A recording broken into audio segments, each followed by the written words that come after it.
When I quit shooting portraits, I had no idea I could make money taking photos like this.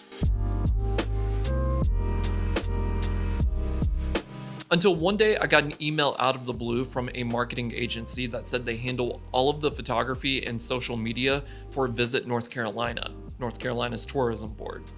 So I hopped on a Zoom call and they told me that they have amazing photographers that photograph, the mountains well or the coast well, but they don't have a photographer that photographs the city like I do.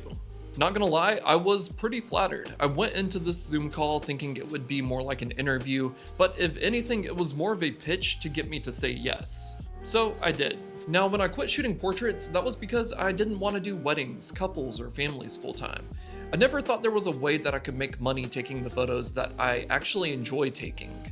And that's one of the main reasons I even started this YouTube channel, was so I could make money taking photos by just making videos about me taking the photos. So when I found out there was a way I could actually make pretty good money by just traveling around the state taking photos, I was instantly hooked. You might get the occasional assignment where they send you to a city or somewhere for a day or two to take photos, but you also gain access to their bounty list, which is a list of locations or events around the state that they want photos of and the kinds of photos that they want. Now, there's no guarantee that they will actually buy any of these photos, but when they do, it's a generous couple $100 per photo. I cannot think of another photography job that will let you do street photography one day, landscapes the next, and then wildlife photography after that.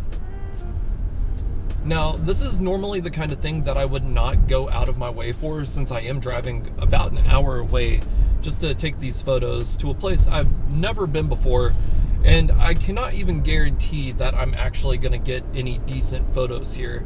From what I was seeing on Google Maps, it appears that the sun is going to be setting behind the water mill and the river, and it looks like a small dam at this place.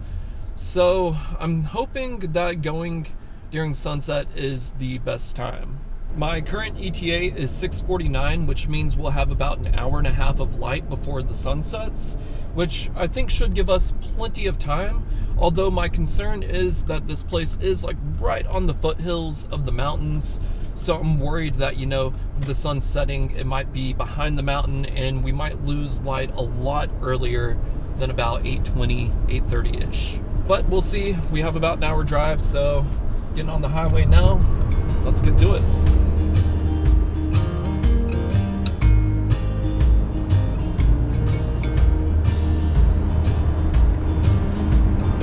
Getting paid to take these kinds of photos is so cool because it fits so well into my style and the kind of photography I like to do. My favorite thing is to just set a random point or location, something that looks interesting enough to photograph, and usually the best photos are the unexpected ones I find along the way. Right now I'm driving to an area that I have never been to before, and I have quite literally no idea what to expect.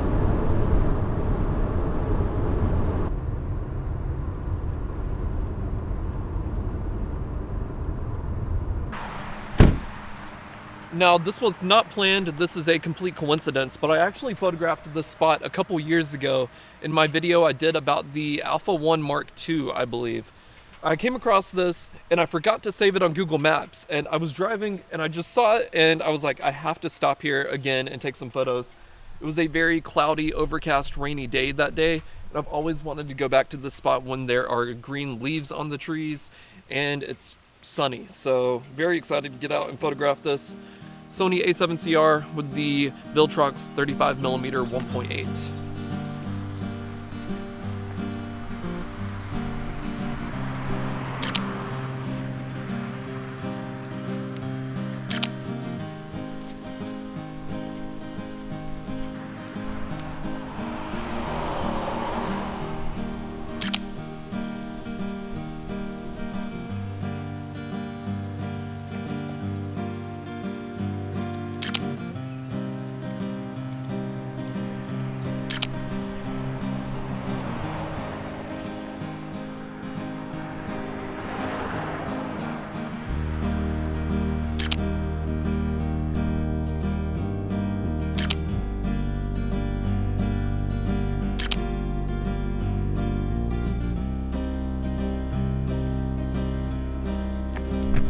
Alright, I think I've grabbed just about every single kind of photo I can get here. Time to move on, get to the next spot.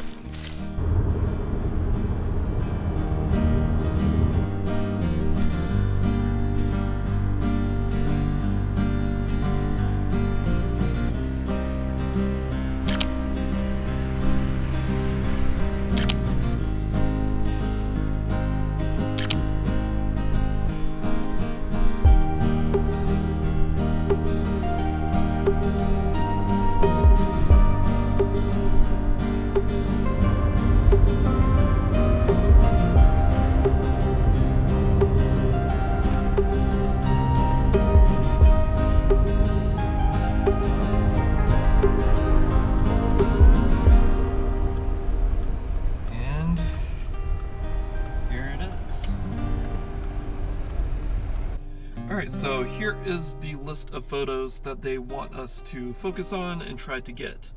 Hero shots, establishing landscape views showing the mill alongside the stream and surrounding rural environment, product and shop imagery, including bags of grit, cornmeal, which I don't think we'll be able to do today since it's closed, and visitor interaction. Also won't be able to do since it's closed. I think I'll definitely be able to do the hero shots and the establishing landscape shots around here. You want to come over here and pose for a photo?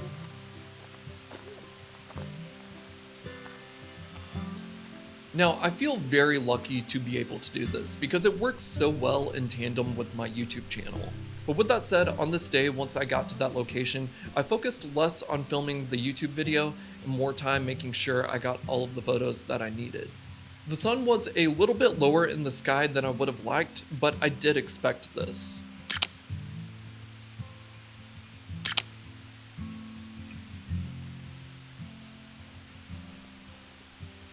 When I do shoots like this, I always try and make sure I get wides and verticals of pretty much everything, so there's plenty of options for them to choose from, just to be safe.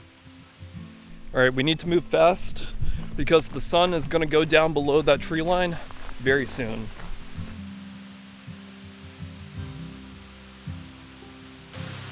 Alright, this area is really cool. There's even a duck down here, just hanging out in the water. It's so fun.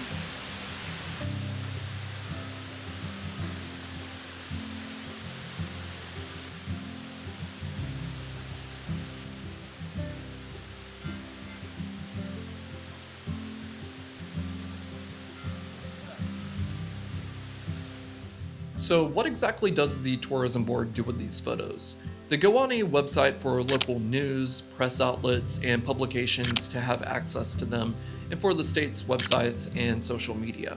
It's basically just a stock photo website, but specifically for North Carolina. I'm pretty happy with how all of the photos turned out here, although I do wish there would have been more people here, but I did come a little bit later in the evening, so I also did not expect a lot of people to be here.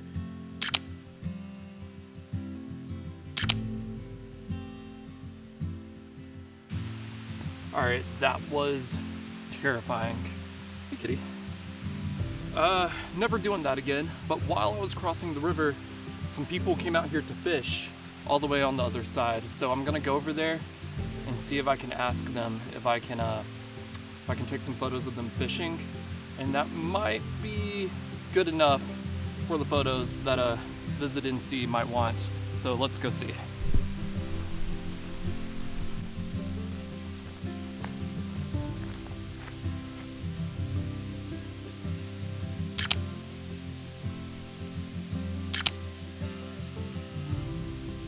I finished out the evening chatting with these locals after taking a couple photos of them. They told me about some spots nearby that sound like great photo opportunities, but that will have to wait for another day in another video. One of my favorite things to do when traveling and taking photos is to stop and talk to the locals and learn more about the area that I'm photographing. You can learn a lot more about an area by talking to the people that have been there their whole lives than you can by Googling or reading on the internet.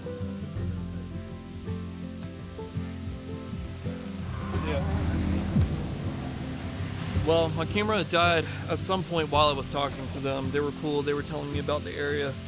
I'm definitely gonna have to come back out here and take some more photos. This area is super cool, and they told me about Fox Mountain, about 5-10 minutes down the road. Apparently there's a trail or somewhere you can go to, and it's a beautiful view of this valley, and apparently there's a really interesting town that looks like the 1800s back there.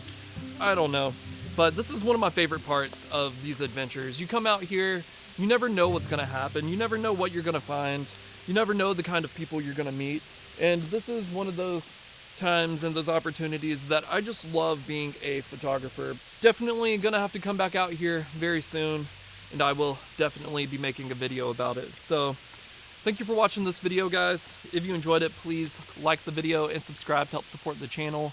And I hope I could inspire you guys to get out and take more photos. Go out and shoot.